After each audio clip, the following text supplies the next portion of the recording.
percentages all game, and you got a guy that's going 10 for 11. And in my opinion, really run the floor. I think he really is taking, I mean, he didn't say he doesn't look at it like that, but, well, he's taken on the leadership role of this team, is he not? When he's dialed in, yeah. Right. He hasn't. That's why he didn't start at Mississippi State for a reason. When he's dialed in, he's really, really good. And he was dialed in tonight, and we're trying to get him to understand that he's another level of player when he's bought in on both ends of the floor. Do you feel you guys were, I want to say for the first 7 minutes maybe, just kind of going through the motions a little bit, hanging in there? No, I just think that we couldn't buy a bucket, they were getting frustrated. We weren't going through the motions because we kept it close. If we were going through the motions, they would have had a 10 to 12 point lead, but we were still defending, which is something that we haven't done this year. Is continue to defend when the offensive end isn't going well. I'm going down these numbers here, and I circle things that jump out at me. You got getting decent contribution from a lot of people right now, and I think that's a heck of a lot different than what it was. Yeah, well, I think the difference is when you look at what Ibrahim and Jeremy and Tanner Morgan gave us tonight. That was the difference. We haven't gotten,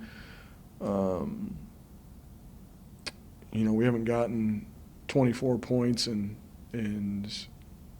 16, 18 rebounds from that position yet. And to me, that was the difference. Even though Venke still had a big night, they made him work. And by the end of the game, I felt like Eastern Washington was tired. Still giving you kind of what you envisioned he would be, I mean, he's Who's a guy that? Huh? Who's that? I think he's coming. I think he hasn't even scratched the surface for what he's going to be by the time he's an upperclassman. I mean, you're talking about a freshman who I think he probably had close to a double-double tonight. That's against that front line. That's a pretty good game. He's capable of a ton, but he hasn't been playing basketball all that long, and so for him to have this type of game in his first conference game is a heck of an effort. It's kind of nice to get this one done at home. I know how you feel about winning at home. Saturday night, talk a little bit about that. I haven't watched anything on them. I just know that they're Aren't they leading the conference overall? Yeah, I just know they're playing really well.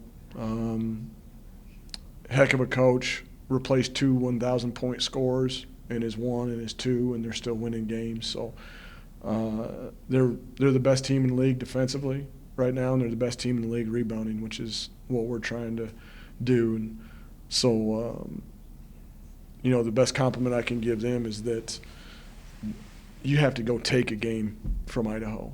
They're not going to hand one over to you. You got to go earn one from them. And tonight I was real happy with. It was kind of Jekyll and Hyde. I was happy with the way we defended in the first half. Very unhappy with the way we rebounded in the first half. Second half, we rebounded the heck out of the ball. I think we beat them by 12 on the boards, but then, we didn't defend real well one-on-one in the second half. But we played well enough to win.